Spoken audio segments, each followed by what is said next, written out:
Yan ang nangyayari talaga kung hindi karapat-dapat ng ombudsman at binraso lang.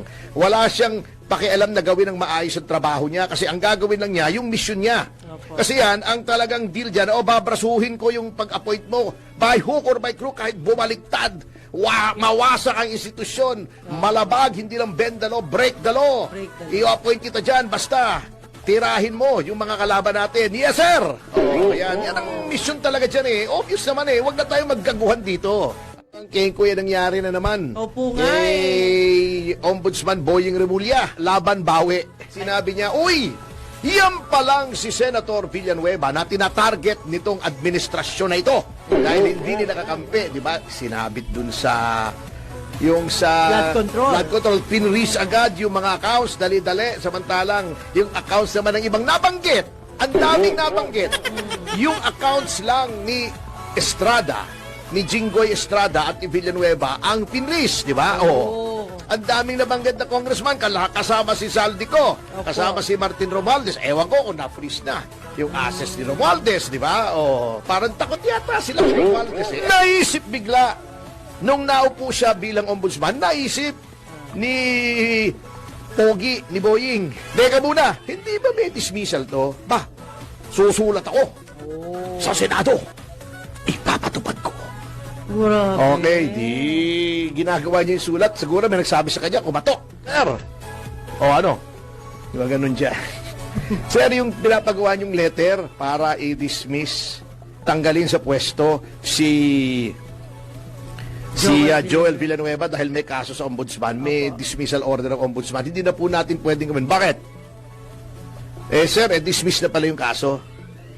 Etong sabi ni Boyong, hinarap niya ulit sa media, uy! Meron na palang dismissal. Di pahiya siya eh. Binabawi ko na, dismiss na pala. Hindi ko alam na dismissed. Secret, dinismiss nung dating ombudsman. Anong secret? Dinismiss nung bagong ombudsman. Sino bang ombudsman ngayon? Siya. Sino bang may hawak ng lahat ng records ng Office of the Ombudsman ngayon? Siya pa rin. Ba't hindi niya alam? Hindi niya tinignan? Ayun. Hindi man lang niya inutos. Hoy! Hoy! Tignan mo nga itong records ni Joel Villanueva. Ano ba to? Alam ko may dismissal to eh. Sinagot siya ng mga taong matagal na roon.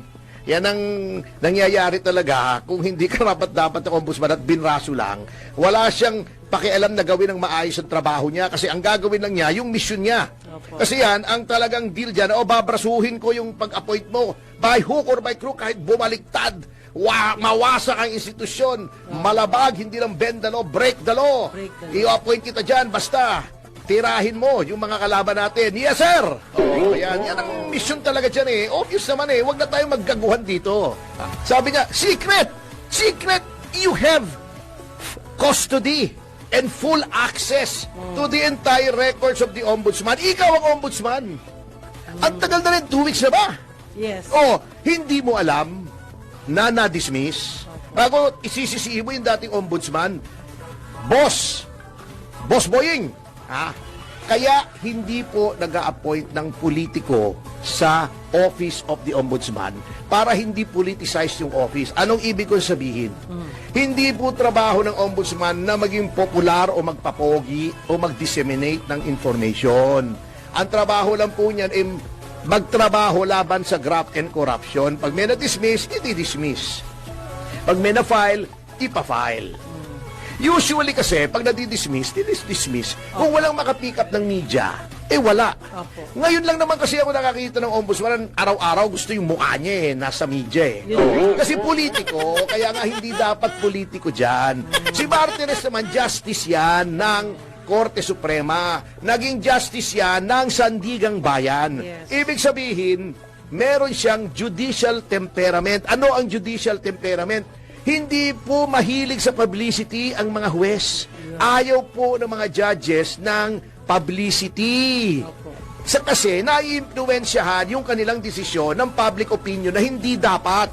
Kasi kung ikaw ay politiko, kailangan mong magpapogi. Kahit hindi ka pogi. Hindi ko sinasabing hindi pogi si Boying. Pogi. Kaya katawag natin si Pogi